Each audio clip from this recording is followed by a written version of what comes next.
Bonjour bien-aimés dans le Seigneur, nous sommes arrivés mardi, le grand jour de la cellule de prière à la gloire de Dieu où nous avons nos directs.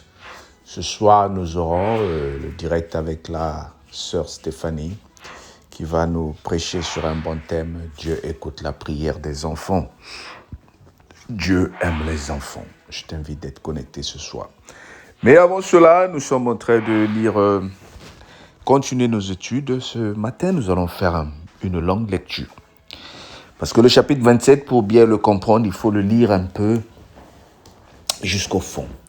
Nous lisons le Acte 27, chapitre 1 à 26.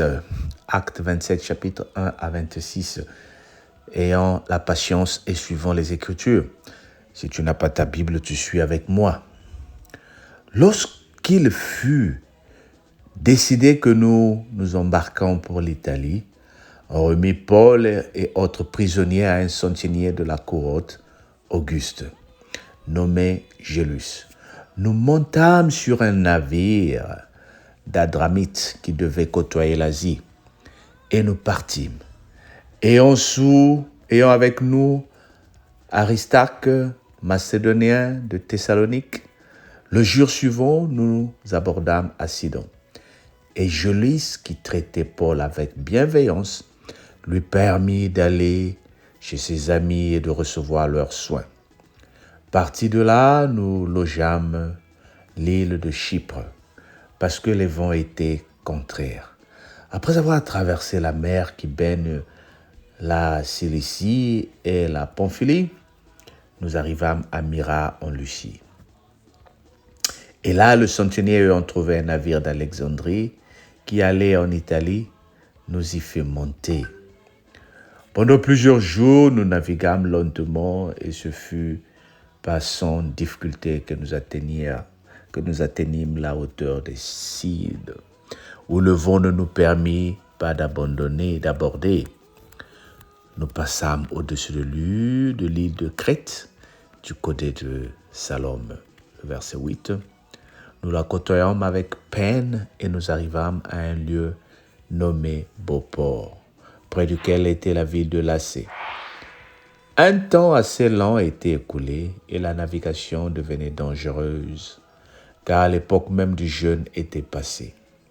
C'est pourquoi Paul avertit les autres en disant « Hommes, je vois que la navigation ne sera pas sans péril et sans beaucoup de dommages, non seulement pour la cargaison et pour le navire, mais encore pour nous, pour nos personnes. » Le centenier écouta le pilote et le patron du navire plutôt que les paroles de Paul.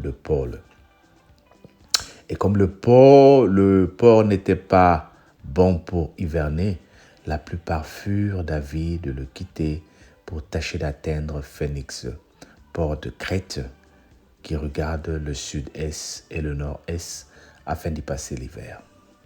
Un léger vent du sud vint à souffler, et se croyant maîtres de leur destin, ils élevèrent l'ancre et côtoyèrent de près l'île de Crète. Mais bientôt un vent impétueux, qu'on appelle Hériclion, se déchaîna sur l'île. Le navire fut entraîné d'une petite île nommée Clauda.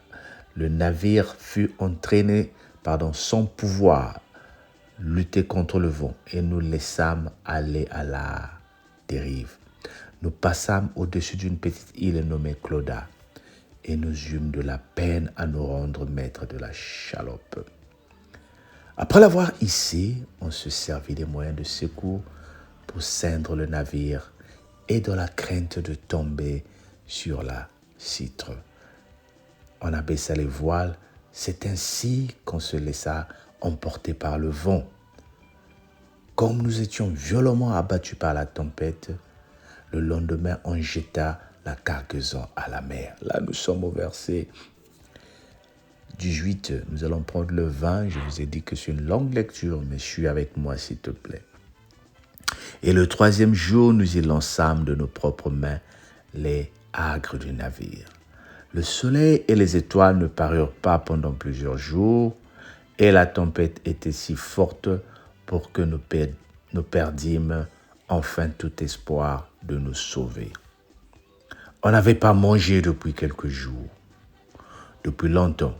Alors Paul se tenant au milieu de leur dit, « Ô hommes, il fallait m'écouter et ne pas partir de Crète, afin d'éviter ce péril et ce dommage. Maintenant, je vous exhorte à prendre courage, car aucun de vous ne périra. Il n'y aura de perte que celle du navire. Un ange de Dieu à qui j'appartiens, écoute bien, un ange de Dieu à qui j'appartiens et que je sers m'est apparu cette nuit. Et il m'a dit, Paul, ne crains point, il faut que tu comparasses devant César. Et voici Dieu t'a donné tous ceux qui naviguent avec toi. C'est pourquoi, hommes, rassurez-vous que j'ai cette confiance en Dieu, qu'il n'en sera comme il m'a été dit. Amen. Longue lecture. Nous avons lu Actes 27, 1 à 25 pour mieux comprendre ce qui se passe ici. Paul est arrêté. Paul est condamné. Paul doit être amené en Italie devant César pour être jugé. Mais quand ils sont en train de partir, il a été confié au maître des prisonniers avec d'autres prisonniers. Le temps n'était pas favorable. Vous savez qu'à l'époque, les voyages se faisaient par bateau, des grands bateaux sur la mer. Mais ici, le temps n'était pas favorable. Paul avait même prévenu de ne pas faire ce trajet-là. Mais il ne l'avait pas entendu parce qu'il était un prisonnier. Ils ont plutôt fait confiance aux pilotes qui ont l'habitude de faire le trajet. Et après plusieurs jours dans le bateau, pendant la traversée, ils ont connu la tempête. Ils ont été menacés par les vents. Ils pensaient tous qu'ils allaient mourir. Mais ce que j'aime dans ce passage que nous venons de lire, Paul est en train de récupérer. Il est prisonnier, parmi les prisonniers, avec leur maître ou le geôlier ou le chef qui les a menés pour aller être jugés. Mais ici, c'est Paul qui a le courage de dire, bon, maintenant écoutez-moi. Nous allons pas mourir. Un ange de Dieu à qui j'appartiens. Donc, il y a des anges de Dieu qui nous sont donnés, à qui nous appartenons. Donc, il y a des anges protecteurs que le Seigneur a donnés à ses siens, ceux qui le servent. Bien-aimé, un prisonnier si confiant qui est en train de dire « un ange de Dieu à qui j'appartiens ». Tu vois, tu peux te retrouver à l'hôpital, tu es malade, tous les malades sont là et quelque chose se passe à l'hôpital. Mais toi, tu te lèves, tu dis « n'ayons pas peur ». Un ange de Dieu à qui j'appartiens m'a apparu pour dire « cet hôpital, la personne ne va mourir ». Waouh! Tu peux te retrouver dans l'avion et quelque chose arrive, mais tu lèves, tu dis « un ange de Dieu à qui j'appartiens m'a apparu pour dire « personne ne mourra dans cet avion-là ». Vous savez, bien-aimés, il y a des choses qui ne se sont pas passées dans ce monde. Il y a des catastrophes qui ont été évitées à cause de toi, enfant de Dieu. Il y a des choses qui n'arrivent pas dans ta famille à cause de toi, enfant de Dieu. Parce que un ange de Dieu à qui tu appartiens. À qui tu appartiens, bien-aimé. Quel est l'ange de Dieu qui veille sur toi? Est-ce que, parce que nous sommes chrétiens automatiquement, que nous avons des anges qui veillent sur nous? Non. Paul est un homme de Dieu qui faisait la volonté de Dieu. Bien qu'il était un voyou à l'époque. Mais quand il s'est converti, il s'est laissé aller par les Écritures. Il s'est laissé aller par l'Esprit de Dieu. Il appartient à Dieu. Et il est dit, un ange de Dieu m'a apparu.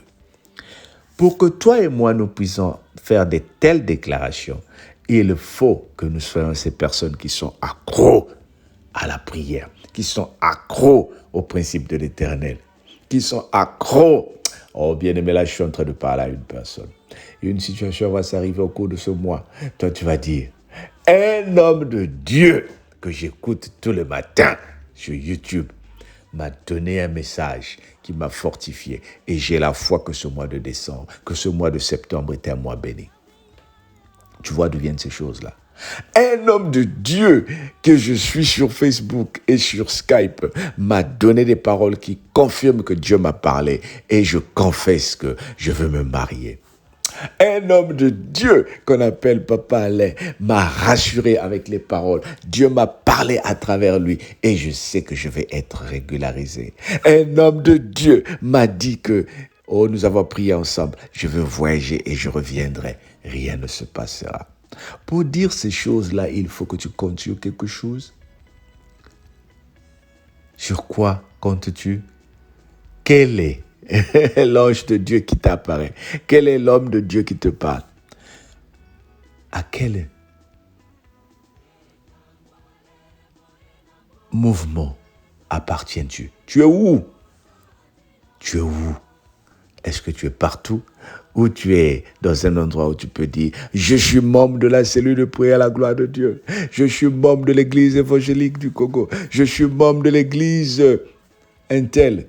Et je participe régulièrement à mes engagements. Alors l'ange nous a apparu pour dire, l'année 2022, nous allons déplacer les montagnes. Au nom de Jésus, notre Seigneur et Sauveur. Amen. Ben écoute, sois béni. Le Seigneur est merveilleux. Il t'aime comme il m'aime. Il t'aime comme il m'aime. Nous voulons prier avant de partir ce matin. Nous voulons juste prier. Et ce matin, j'ai envie qu'on prie pour notre sœur que le Seigneur m'a mis à cœur. Nous voulons prier pour la sœur Oscarine. Nous voulons prier pour la sœur Oscarine, que le Seigneur la touche et que le Seigneur la bénisse. Lève ta voix là où tu es et commence à lever. Dis Seigneur, bénis la sœur Oscarine. Que le Seigneur l'accorde la grâce de guérison. Que le Seigneur l'accorde la grâce de bénédiction. Que le Seigneur accorde à tous les membres de sa famille la santé. Que le Seigneur accorde les bénédictions de sa vie et que la main de Dieu se manifeste dans sa maison, dans son couple, dans la vie de son mari et celle de ses enfants. Au nom de Jésus, notre Seigneur et Sauveur. Amen. Soyons bénis, mais on se dit à ce soir pour le direct et à demain pour ceux qui sont sur Facebook. Entre-temps, partage la vidéo et encourage les gens de s'abonner. On se dit à très bientôt. Bye bye.